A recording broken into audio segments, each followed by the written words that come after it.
agradecer la invitación a comentar este libro, a quienes han organizado también esta presentación y a Manuel también por venir a Valdivia. Yo quisiera, desde la historia, comentarles cuál ha sido la lectura de este libro y proponer algunas entradas para incentivar la lectura y el análisis de un libro que llega en tiempos bien complejos, ¿ya? Un libro que llega no solamente en la conmemoración de los 50 años, sino en una conmemoración que ha estado marcada, por qué no decirlo, con la desesperanza, ¿cierto?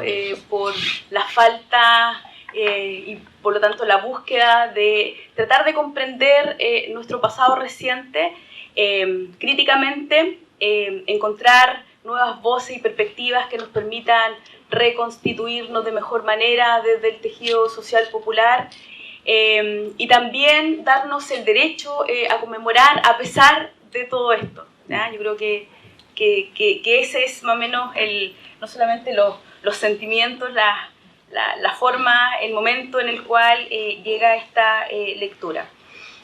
Así que les voy a compartir esta mirada, esta entrada, voy a leer y también comentar algunos de estos aspectos.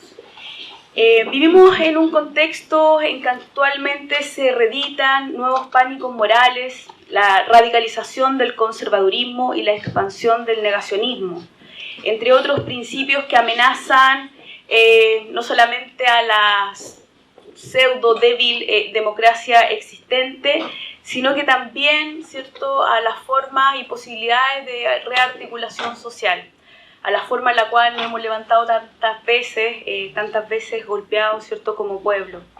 En ese contexto emerge este libro que nos presenta una posibilidad, una entrada de análisis y una perspectiva que yo creo que sobre todo en este contexto rompe los discursos respecto a los dos bandos, ¿cierto?, los dos demonios, o la lógica binaria en la cual se ha comprendido nuestro pasado reciente, que además no solamente se hace presente en la historiografía, en los textos de ciencias sociales, sino lo más preocupante en la forma en la cual se produce el tratamiento escolar en la educación, de cómo se enseña, ¿cierto?, el golpe, la dictadura, y eso tiene efectos transgeneracionales. La amplia producción historiográfica, trabajo de memoria, sociología y de otras ciencias sociales sobre la dictadura civil y militar han destacado tradicionalmente el carácter inexplicable, inédito y singular del horror. Este trabajo se sitúa desde otro registro, donde no deja de horrorizarse por el horror, pero tampoco deja de interrogarse por su constitución, por la viabilidad misma de su existencia, volviendo a las preguntas que hoy día parecen también centrales para comprender lo que ocurrió. ¿Cómo pudo ocurrir? ¿Cómo se produce socialmente la violencia? ¿Cómo se le puede hacer frente para modularla, contenerla y acaso prevenirla? ¿Cómo se llega a ser delator o torturador? Y yo creo que también, a propósito de la coyuntura actual, ¿cómo es posible que hoy día existan nuevamente discursos que legitimen, ¿cierto?, esa violencia? ¿Cómo puede existir nuevamente discursos que puedan establecer esta doble rostro, ¿cierto?, de la dictadura? Por una parte, ¿cierto?, este desarrollo económico, supuesto desarrollo económico y logro, que pueden ocultar, apagar, ¿cierto?, el rostro del horror y de la violación a los derechos humanos. Es por eso, digamos, la pertinencia y la relevancia que tiene este trabajo. Yo quisiera proponer una invitación a una lectura desde tres entradas que desde la historia me parecen fundamentales y relevantes. En primer lugar, un poco ya lo adelantaba Jorge respecto al lugar de la narración, ¿cierto? Este trabajo, y me parece que esa es una honestidad que hoy día ocurre en las ciencias sociales y la humanidad en general, poner en cuenta el lugar en el cual nosotros narramos, nuestra subjetividad, transparentar, ¿cierto?, quienes también somos. Inicia el libro con esta cita, ¿cierto?, parafraseando la canción del grupo Los Tres. Viví la masacre sin saber por qué. Conocemos el peso de la historicidad de quien narra en una condición de testigo de la masacre, pero un testigo y una memoria particular, ¿cierto? Recuerdos de infancia y juventud que permiten comprender las fisuras y los pliegues de las tramas generacionales dentro de estos testigos. En este caso, la mirada del hijo, algo que también señaló Jorge. Recuerdos que llegan como los siguientes, y cito algunas de estas frases que dan cuenta de esta memoria, ¿cierto?, de infancia y juventud. Entré a clase, en aquellos días yo cumplía 14 años. Me faltó edad, experiencia. Yo estaba durmiendo y una inquietud punzante me hizo despertar.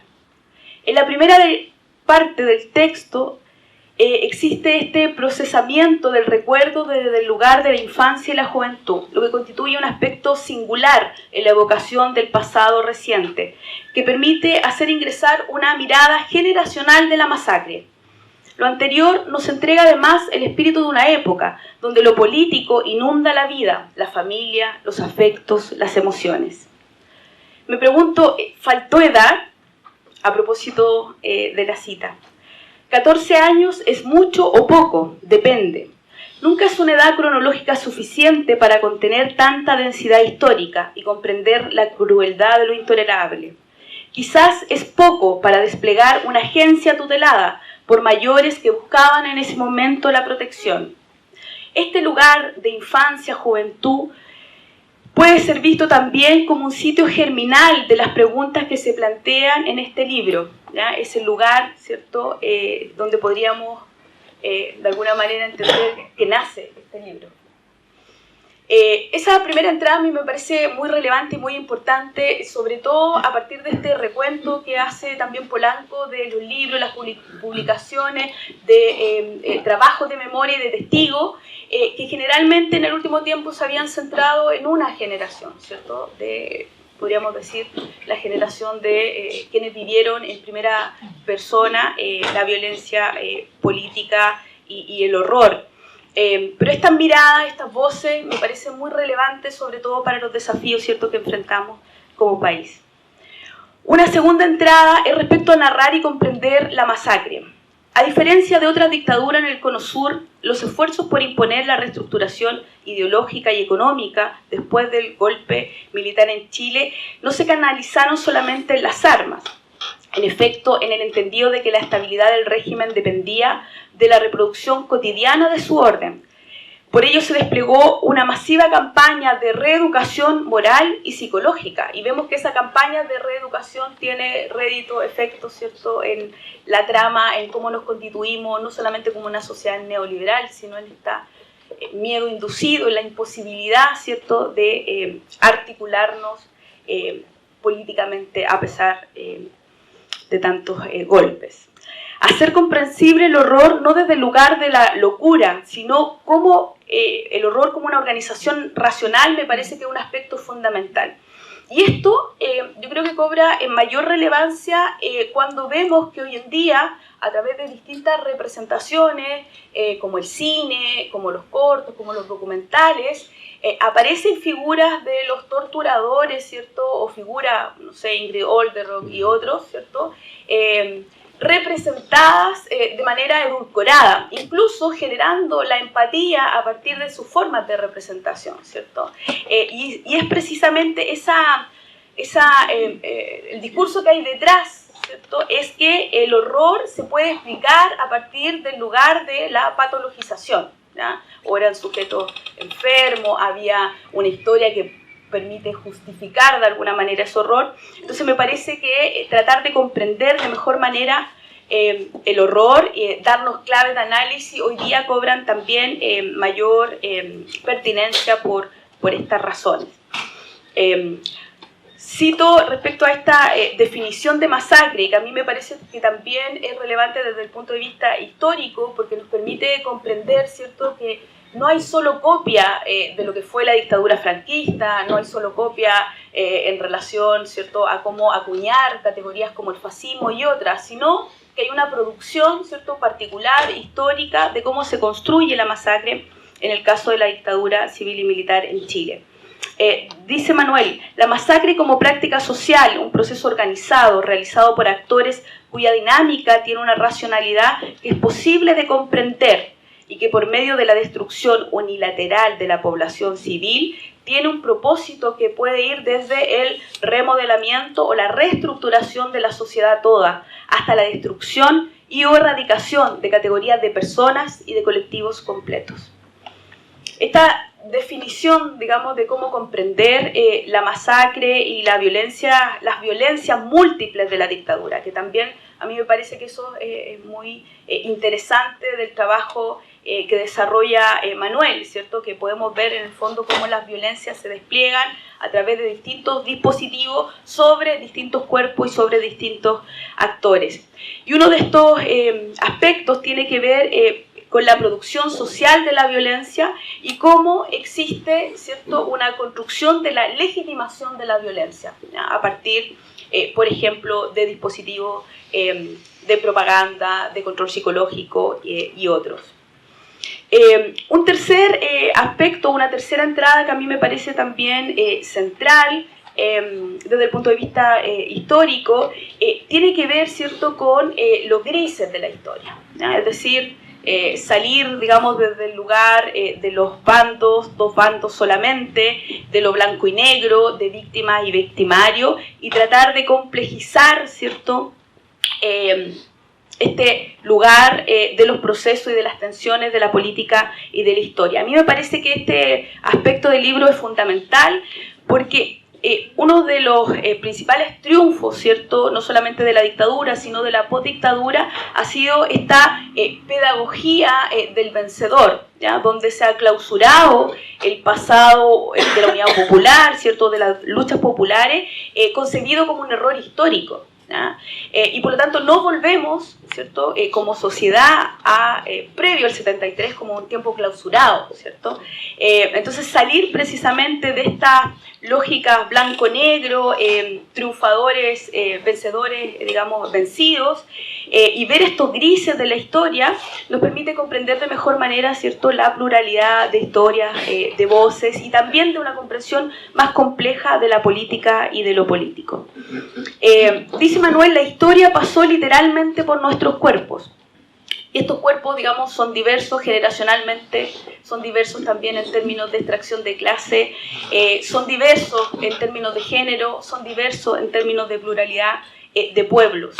Y a mí me parece que esa definición nos permite comprender, ¿cierto?, que los procesos históricos no se viven, no se miran solo en blanco y negro.